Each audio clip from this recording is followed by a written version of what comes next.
So our initial table, which was like something like order number, order date, customer name, address, phone number, item 1, amount 1, item 2, amount 2.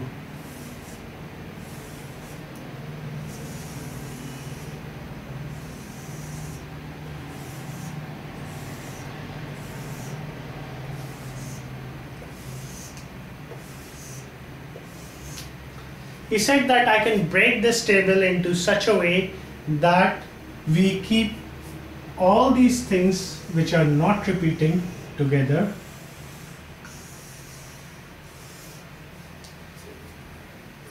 and then we can keep these repeating elements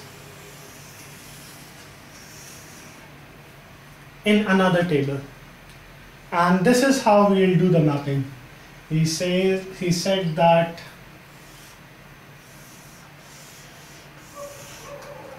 we will write order number, order date, customer name, address, phone number together. And then what we will do is that we will maintain a column such that order number and item comes over here. So now what happens is that when a customer comes in, he walks into my shop, I create one order for him. So I create one, say it is on 30th 32010. Customer name is XYZ, his address is ABC, and his phone number is 123. And he says he needs a refrigerator, so I put in an entry over here 1, and the item is refrigerator. And then he says that I also need a television, so the order number doesn't change, and I pull in LCD TV. He says that I need also a dishwasher. I'm more than happy. I go ahead and put in 1, and I put in dishwasher. Just forgot, I also write a column amount. So say the amount for a refrigerator in rupees, I'm talking about rupees, is 19,000. LCD TV is another 20,000, and then dishwasher is 28,000, and he says he also needs a washing machine, which is another 14,000. So now I'm able to keep a track of. It's not limited. This table is not limited by the number of items. I can put in as many items that we can in this table.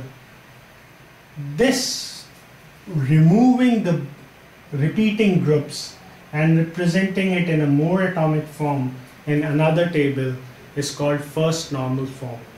So this is how EF Cord was able to solve my problem, and this is how he discovered the first normal form. So what happens to my screen?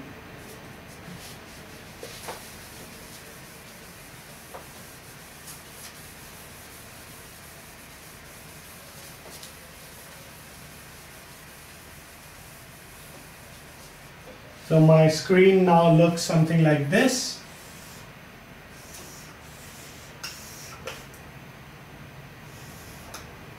This is order number, order date, customer name, address, phone number, and item and amount.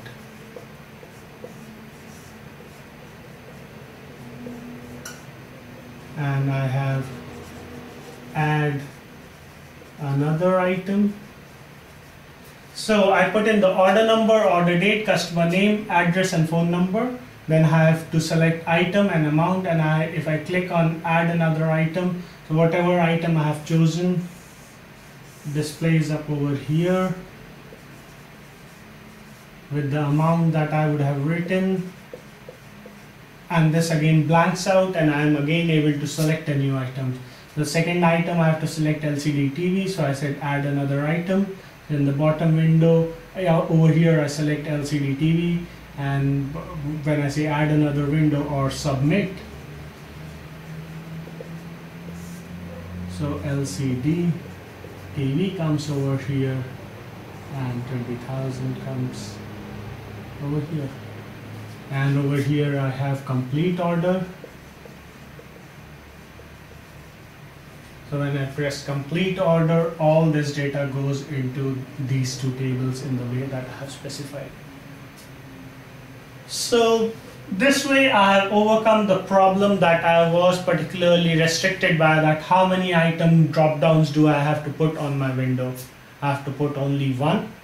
I have to just add another column, add another item, so that it stacks up, and the stacked information, rather than going into one single table, is split across two tables where the repeating group elements go into this particular table, while the non-repeating group element goes into the parent table that we would have created.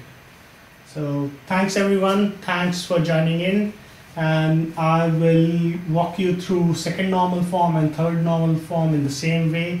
We will see how they were discovered, rather than what do they mean, or how, or just walking through the theoretical example and then trying to solve an example. That I think doesn't solve any purpose, but by this way you can at least come to know how to discover first normal form and how to make sure that you have the right rationale to identify the first normal form, if